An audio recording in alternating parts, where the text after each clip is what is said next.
tell us today who your leadoff hitter is. Why do we have the feeling you're revealing your entire lineup today? Yeah, this is probably what we're going to go with. So I talked to Gomi this morning, and I don't want to say this is 100%, but this is what I'm leaning towards, and I think it makes the most sense. So it's a nice looking lineup. How hard of a call was this? You said you liked I don't know if it was necessarily that hard of a call. I think with Carlos, we've got we 2, 3, 4, 5, 6 is where would you slide Carlos into? It makes it we're good at those spots. Carlos, we know, can hit third, fourth, fifth. We know that, and and sometime during the season, maybe it ends up a little bit different than what it is now. But I think because of what we have in those spots right now, I think it makes sense to have Carlos up front because he does a really good job at the leadoff spot, and he not only gets on base, but he creates problems. Once he's on base, he creates problems leading off the game. Just knowing if you throw him a strike, you could be down 1-0. So there's a lot of reasons why I like him leading off, but there's a lot of reasons also why he makes sense other places too. But I think we're pretty strong in those other places. Did he seem to take it okay? Yeah, it was fine. Yeah, we've been talking about it some, and he wants to do whatever he can to make our lineup better and score more runs. Were you tempted even a little bit wrong to put Lynn between Braun and Ramirez and the four-hole? To start with, not really. If we get to that point, that's fine. Ramos is fine with moving anywhere, whatever makes more sense for us to do. How about 7 and 8? How did you figure out? I don't know. I think Siggy may get on base a little bit more. He steals more.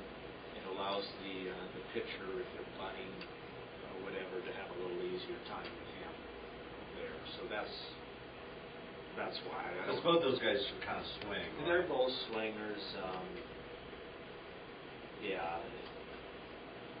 I don't know. Those two, I think, could go either way. When they're swinging well, those two, though, these are not typical 7 and 8 hitters, are they? These are guys that could bat 300, right? Yeah.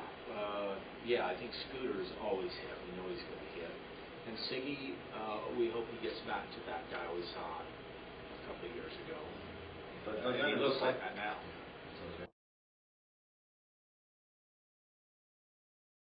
How close are you to your final roster decisions, both on the bench and the bullpen? Pretty good. We talked to a couple guys today. We'll talk to a couple more at lunch, and we're getting it narrowed down to where maybe 2 decisions in the bullpen, 1 spot, 2 guys, the same as for the regulars. Does of those 3 bullpen guys, Thornburg, Wooten, and Blazek, does any have the advantage over the other 2 for what you're looking to do? Not necessarily, because all of them have length. I think with Wooten and Blazek, you're more comfortable with them going back-to-back days than Thorny right now. I think we can get Thorny to that spot. Then we're comfortable with him also. But I think the other 2, looking at right now, I would say you're going to be preferred.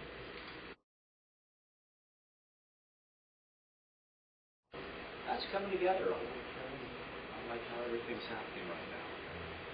We're pretty healthy. That's always a good thing going into the season. So sometimes when you don't have the depth you like in camp, you end up picking the lesser of 2 Eagles. But I can feel you don't feel that way. You kind of like your choices, don't you? Yeah, I like our choices, and I think that's why it's been a harder camp this last week in trying to decide what we're going to, because we like a lot of pieces that fit for us, and we're picking the best of what we like. Usually, you may end up saying, "Well, this is what we're left with between these couple," and